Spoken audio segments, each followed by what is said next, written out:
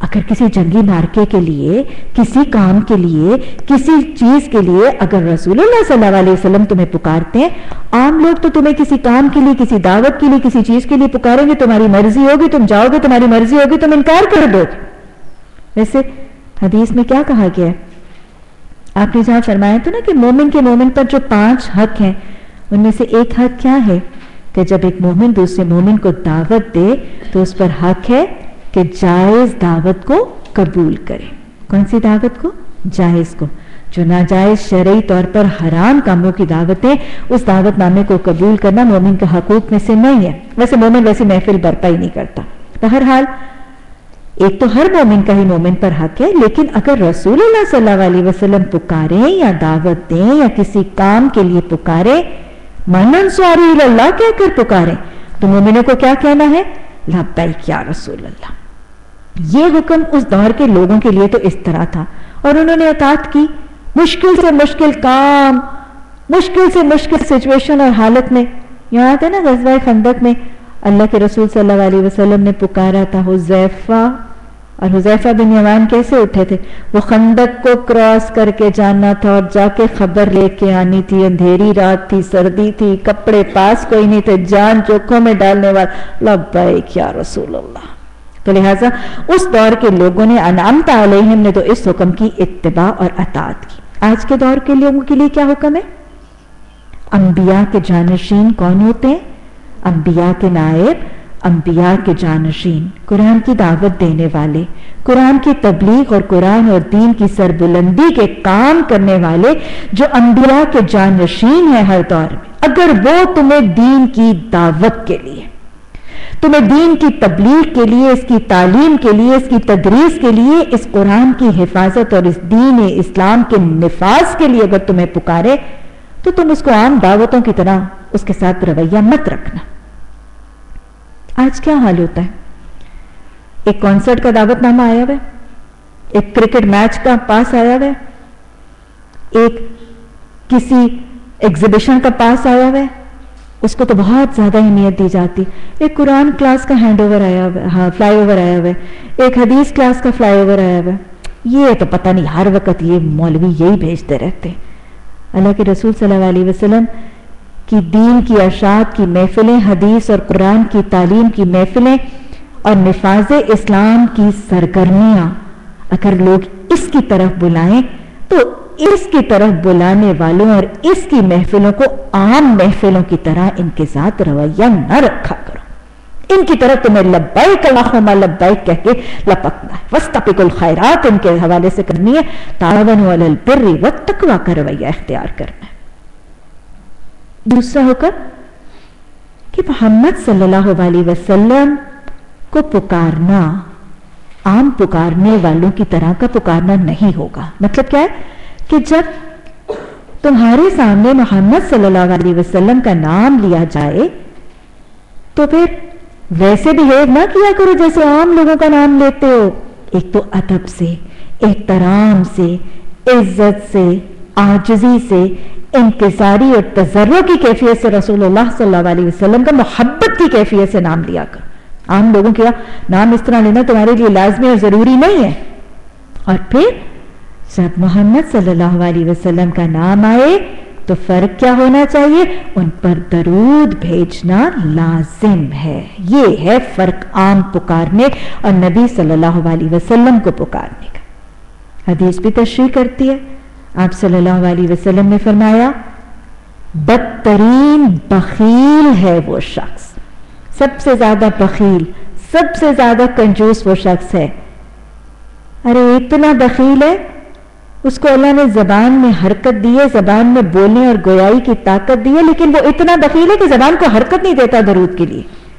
بدترین بخیل ہے وہ شخص جس کے سامنے میرا نام لیا جائے اور وہ مجھ پر درود نہ بھیجے۔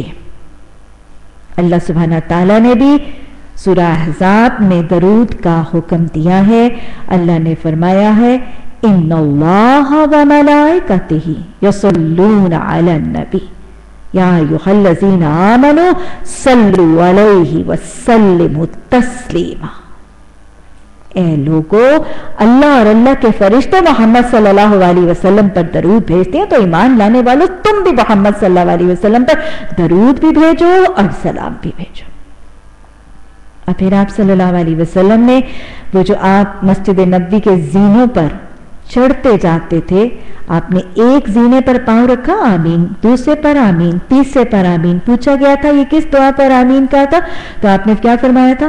آپ نے فرمایا تھا جبریل امین نے 3 لوگوں پر لعنت کی دعا کی ہے اور میں نے جبریل امین کی اس لعنت کی دعا پر آمین کہا ہے۔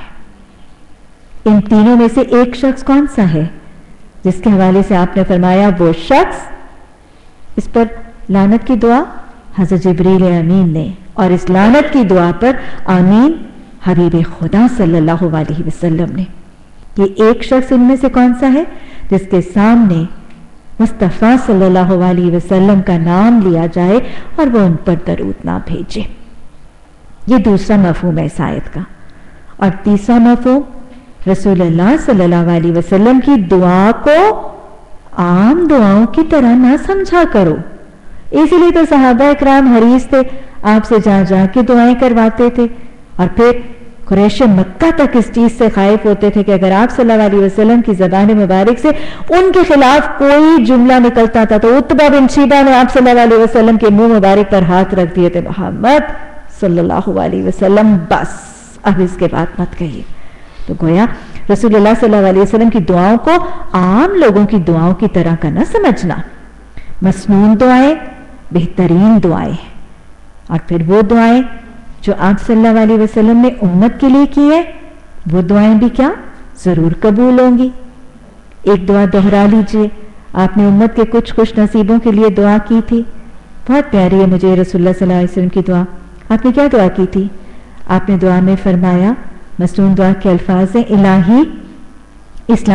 الہی مسرور اور شاداب رکھنا اس شخص کو۔ حجۃ الوداع کے خطبے کے موقع پر آپ صلی اللہ علیہ وسلم نے جب پہلے یہ پوچھا تھا کہ میں نے پیغام پہنچا دیا، لوگوں نے کہا آپ نے پہنچا دیا، آپ نے اللہ کو 3 دفعہ گواہی کیا، اور پھر آپ نے فرمایا کہ اب کیا کرو، اب جو حاضر ہیں وہ غائب لوگوں تک پہنچا دیں، اور یہ کہنے کے بعد آپ نے پہنچانے والوں کے حق میں دعا فرمائی تھی، الہی مسرور اور شاداب رکھنا اس شخص کو۔ مسرور کا مطلب یعنی وہ سرور کی حالت میں ہو، مزے کی حالت میں ہو، لطف آتا رہے، اور شاداب فریش، ہر وقت فریش۔ دونوں چیزیں چاہتے ہیں، میں مسرور بھی رہوں، میں شاداب اور فریش بھی رہوں، ہے نا؟ خواتین کی تو یہ دونوں حسرتیں بہت ہی زیادہ ہوتی، آج بڑی فریش لگ رہی ہو، کیا بات ہے نا؟ اب حدیث یاد رہے گی، الہی مسرور اور شاداب رکھنا اس شخص کو جس نے مجھ سے میری ایک بات سنی اور اسے لوگوں تک پہنچا دیا۔ اللہ سبحانہ تعالیٰ ہمیں حدیث کے اس مصداق پر پورا اترنے کی توفیق عطا فرمائے، اور اللہ ہمیں اور ہماری ذریت کو رسول اللہ صلی اللہ علیہ وسلم کی اس دعا کا حقدار بنا دے۔ تو لہٰذا فرمایا گیا کہ تم آپس میں ایک دوسرے کا بلانا سا نہ سمجھ بیٹھو، اللہ ان لوگوں کو خوب جانتا ہے جو تم میں سے ایسے ہیں کہ ایک دوسرے کی آڑ لیتے ہوئے چپکے سے سٹک جاتے ہیں۔ رسول اللہ صلی اللہ علیہ وسلم کے حکم کی خلاف ورزی کرنے والوں کو ڈرنا چاہیے۔ بار بار کہا گیا تھا اطاعت کرو گے، دہرائیں، اطاعت کرنے والوں کو کیا ملے گا؟ اطاعت کرنے والوں کو فلاح، اطاعت کرنے والوں کو فائزون، کامیابی، ان کو ہدایت، اور پھر اللہ کا رحم اور رحمت الہی۔ اب یہاں پہ بتایا جا رہا ہے جو خلاف ورزی کریں گے ان کو ڈرنا چاہیے کہ وہ کسی فتنے میں گرفتار نہ ہو جائیں یا ان پر دردناک عذاب نہ آ جائے۔ خبردار رہو، آسمان اور زمین میں جو کچھ ہے اللہ کا ہے، تم جس روش پر بھی ہو اللہ اس کو جانتا ہے۔ جس روز لوگ اس کی طرف پلٹیں گے وہ انہیں بتا دے گا وہ کیا کیا کچھ کر کے آئے ہیں، وہ ہر چیز کا علم رکھتا ہے۔ اللہ تو علیم ہے، ہم سب مل کے تجھ سے تیرے علم کا واسطہ دیتے ہیں۔ رب زدنی علما، رب زدنی علما، رب زدنی علما، رب اشرح لی صدری. اللہ اپنے علم کے لیے، قرآن کی تعلیمات کے لیے، قرآن کے علم کو حاصل کرنے اور اس کے فہم کو سمیٹنے کے لیے ہمارا سینہ کھول دے. اللہ اس کو سیکھنا، اس کو سکھانا، اس کو پڑھنا، اس کو پڑھانا، اس کو سمجھنا، اس کو سمجھانا ہمارے لیے آسان کر دے. اللہ اس راستے پر اس کو سمجھ کر اس پر عمل کرنا آسان کر دے. اللہ اس صراط مستقیم کی ساری دشواریاں اور رکاوٹیں دور فرما دے. اللہ یہ تعلیم ہم لوگوں تک پہنچائے تو ہماری زبانوں کی گرہ کھول دینا. اللہ زبان کی گرہ کھول کے ہمیں فصاحت اور بلاغت سے اس کو لوگوں تک پہنچانے والا خوش نصیب بنا دینا. یا ارحم الراحمین، ہم جتنی بھی فصاحت سے بولیں گے، ہم جتنی بھی بلاغت سے بولیں گے، اللہ لوگوں کو سمجھانا ہمارا قبضہ قدرت میں نہیں ہے. اللہ تو لوگوں کو باتیں بھی سمجھا دینا. اللہ جن کو تو باتیں سمجھائے، اللہ ان سمجھے ہوں کو اس پر عمل کر کے ہمارے لیے صدقہ جاریہ بنا دینا. اللہ سبحانہ تعالیٰ قرآن کی دعوت کے لیے اپنے اوقات، اپنی نیندیں، اپنے مال، اپنے گھر اور اللہ اپنی بہترین اور محبوب اولادوں کو بھی بڑی رضامندی اور خوشنودی کے ساتھ پیش کرنے کی توفیق عطا فرما دے. اللہ ہمیں دلوں کی تنگیوں سے بچا لے. اللہ ہمارے دلوں کو کشادگی عطا فرما. اللہ ہمیں نگاہوں میں وسعتیں عطا فرما. اللہ ہم سب کے حافظے میں اضافہ فرما. اللہ ہمارے فہم، شعور، تفکر اور تدبر میں اضافہ فرما. اللہ ہمیں ایسا بنا دے کہ ہم قرآن اور حدیث کے پیمانے پر پورے اترنے والے بن جائیں. اللہ ہمیں ایسا بنا دے کہ ہم تجھے پسند آ جائیں. ربنا لا تزغ قلوبنا بعد إذ هديتنا وهب لنا من لدنك رحمة إنك أنت الوهاب.